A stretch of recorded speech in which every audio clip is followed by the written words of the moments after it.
A new reaction today from congressional Republicans with Donald Trump just over 72 hours away from his federal criminal arraignment. NBC's Julie Sirkin is on Capitol Hill.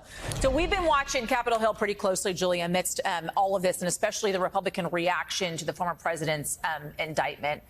Some coming out, especially Senator Mitt Romney there, saying essentially the former president needs to step aside when it comes to running for president of the United States, considering, of course, this indictment and 37 counts now that we've all been reading through over the last 24 hours. What more are we hearing from there?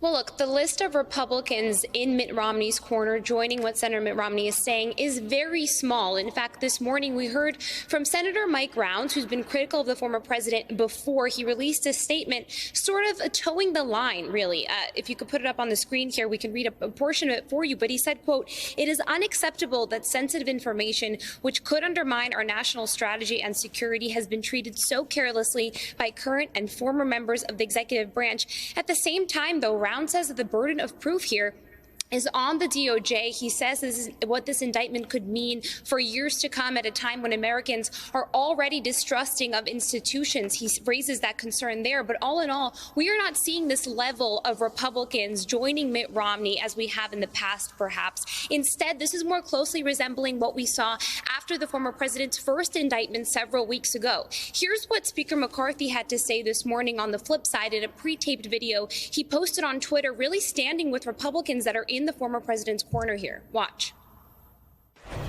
This judgment is wrong by this DOJ, that they treated President Trump differently than they treat others, and it didn't have to be this way.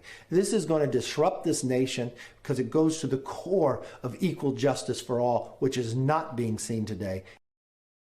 So quickly here, Yasmin, we have these groups of Republicans emerging. We have the bigger group in Speaker McCarthy's corner, where most House Republicans are and leadership certainly are, saying that this has been a weaponization of the government against the former president, blaming President Joe Biden for this, that he was somehow involved, although a special counsel was, of course, appointed for this. And then we have another faction of Republicans who are not actually saying anything. That's Senate leadership led by Minority Leader McConnell, who have been noticeably silent on this, as he has been during the first indictment, and I presume that's how it will stay for the next coming days. Can I ask you the timing on McCarthy's release of his latest statement with regards to that indictment? Was that before or after the indictment was actually unsealed?